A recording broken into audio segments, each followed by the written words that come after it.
क्या अब रूस से नहीं मिलेंगे बचे हुए S-400? चीन और पाकिस्तान की बड़ी साजिश का शिकार हो सकता है भारत। S-400 को तबाह करने के लिए पाकिस्तान ने उतारे 50 फाइटर जेट। क्या सच में टिक पाएगा S-400 के आगे? रूस और यूक्रेन के मुद्दे पर पहली बार गुस्से में बोला इजराइल, अमेरिका के उड़े होश। दोस्तों 360 डिग्री पर 200 से ज्यादा टारगेट को एक बार में ट्रैक करने वाले S-400 मिसाइल डिफेंस सिस्टम की एक ही यूनिट अभी तक भारत में तैनात हो पाई है, जिसके बाद से चीन और पाकिस्तान में खलबली मची हुई है। लेकिन तीसरे विश्व युद्ध की ओर बढ़ते देशों के बीच चीन S-400 को लेकर भारत को बहुत बुरी तरह से परेशान करने वाला है। 600 किलोमीटर दूर से अपने टारगेट की पहचान करके 400 किलोमीटर पर तबाह करने वाले air missile defence system S-400 अब भारत को नहीं मिलेगा। उधर जब से यह खबरें आई है कि शायद भारत को बाकी बचे S-400 रूस से ना मिले, ये खबर चीन और पाकिस्तान को राहत दे रही है।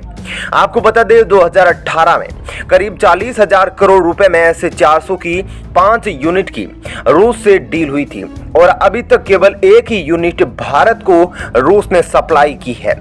ये जाबाज योद्धा एक अवैध किले की तरह काम करता है। अगर चीन और पाकिस्तान दोनों एक साथ मिलकर भी भारत पर अटैक कर देते तो फिर भी भारत S-400 की बदौलत चीन और पाकिस्तान को युद्ध में धूल चटा सकता है। लेकिन अब जिस तरीके से S-400 डिलीवरी पर संकट मंडरा रहा है, यह भारत को बहुत परेशान करने वाला है। तो ऐसा क्या हो गया कि अचानक भारत को रूस से S-400 की डिलीवरी रुक सकती है? तो आपको बता दें रूस और यूक्रेन के बीच का ही मामला इस डील का सबसे बड़ा कारण बन सकता है, क्योंकि रूस के राष्ट्रपति व्लादिमीर पुतिन को समझाने के लिए कई देशों के राष्ट्राध्यक्षों की हॉटलाइन पर चली 9 घंटे की बातचीत बेनतीजा रही और रूस अपने अड़ियल रवैये के कारण यूक्रेन पर बस तबाही मचाना चाहता है। अब रूस को इस बात का कोई भी इल्म नहीं है कि उसको इसके लिए जितनी चाहे कीमत चुकानी पड़ जाए। यूक्रेन की सीमा पर लाखों की संख्या में जवान और वॉरशिप को देखकर ऐसा बिल्कुल भी नहीं लगता कि रूस पीछे हटने वाला है। उधर रूस के अड़ियल रवैये के कारण अब अमेरिका भी कठोर कदम अपनाने की तैयारी कर रहा है।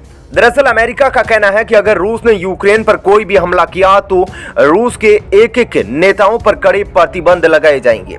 यहां तक कि रूस के राष्ट्रपति व्लादिमीर पुतिन को भी नहीं बख्शा जाएगा। इतना ही नहीं, अगर किसी भी देश ने रूस से कोई भी हथियारों की डील की, वह भी अमेरिका का कट्टर दुश्मन माना जाएगा। इन सब के बीच चीन जबरदस्त फायदा उठा रहा है।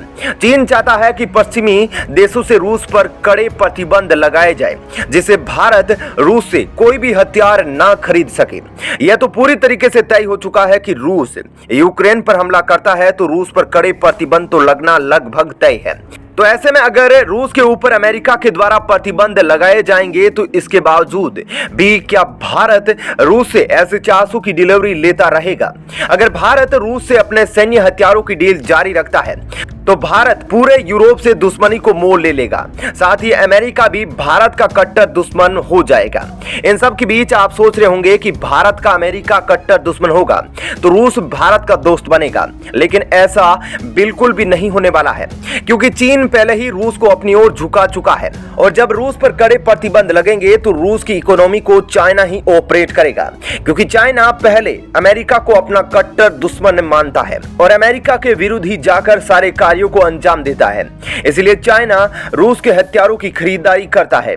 इस वजह से रूस चीन का कठपुतली बनकर रह जाएगा और चीन के इशारों पर ही काम करेगा। वहीं इस वजह से रूस भारत की बातों को ज्यादा तवज्जो नहीं देगा। दोस्तों ये अनुमानों का एक समीकरण है, लेकिन ये बात तो साफ है कि अगर रूस यूक्रेन पर हमला करता है तो भारत बहुत बड़े धर्म संकट में फंसने वाला है। हमला तो यूक्रेन पर होगा, लेकिन भारत को भी बहुत बड़ा खामियाजा भुगतना पड़ सकता है। इसलिए भारत भी चाहता है कि रूस और यूक्रेन के बीच जो तनाव बढ़ रहा है वो रुक जाए और दोनों बातचीत के जरिए अपने मामलों को सुलझा ले। इसलिए अभी तक भारत की ओर से कोई भी प्रतिक्रिया नहीं दी गई है। भारत ने यूनाइटेड नेशन में भी ना तो रूस का पक्ष रखा था ना ही यूक्रेन का। भारत अभी तक अपना न्यूट्रल रवैया बरकरार रखा है। दोस्तों इस वीडियो में आगे की खबर की ओर बढ़ने से पहले आप कमेंट बॉक्स में जरूर बताइए कि क्या भारत को अमेरिका की बातों से ऊपर उठकर रूस से S-400 की खरीदारी करनी चाहिए या फिर अमेरिका की कही बातों पर अटल रहना चाहिए। S-400 के डर से पाकिस्तान के द्वारा खरीदे गए कौन है 50 फाइटर जेट, जिसे पाकिस्तान 8वां अजूबा मान रहा है।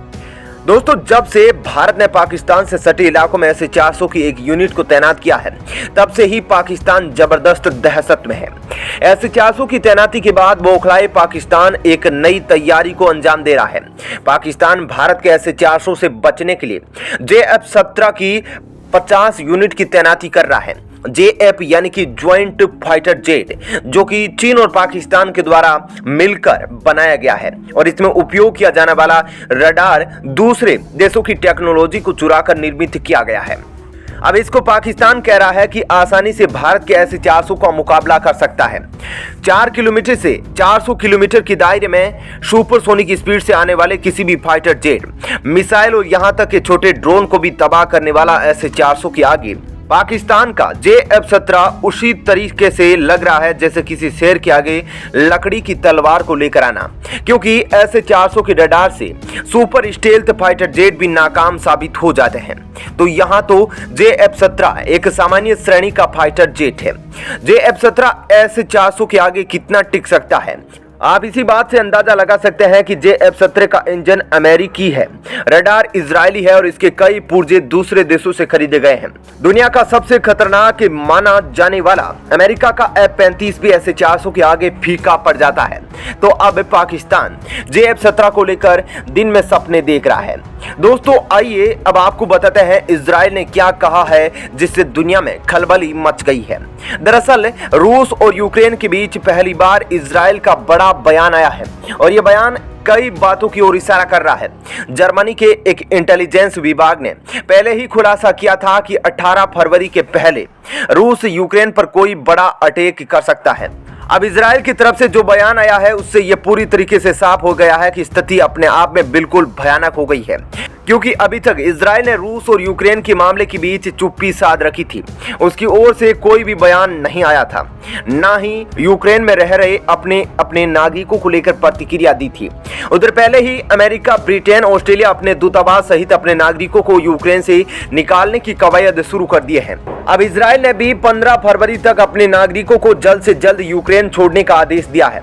यहां तक कि इजराइल ने कहा कि जैसे भी हो, जो भी साधन मिले, जल्द से जल्द यूक्रेन को छोड़कर इजराइल के नागरिक अपने वतन लौट आए। आपको बता दें, इस वक्त इजराइल के 10 से 12 हजार नागरिक यूक्रेन में मौजूद है। उधर ऑस्ट्रेलिया बीते एक दिन पहले ट्वीट के जरिए यूक्रेन में अपने दूतावास को स्थायी रूप से बंद करने के आदेश दिए थे। वहीं अब इजराइल भी अपने दूतावास को 15 फरवरी के बाद बंद करने जा रहा है। जिस तरीके से एक के बाद एक देश यूक्रेन को छोड़ रहे हैं, उससे पूरी तरीके से ये साफ हो गया है कि अब कुछ चंद दिनों में यूक्रेन की धरती पर कुछ बड़ी अनहोनी होने वाली है। तो दोस्तों, फिलहाल के लिए इस वीडियो में इतना ही। मिलते हैं कल आपसे डिफेंस से जुड़ी एक और नई वीडियो के साथ। आप जाने से पहले वीडियो को लाइक और चैनल को सब्सक्राइब जरूर कर ले। धन्यवाद।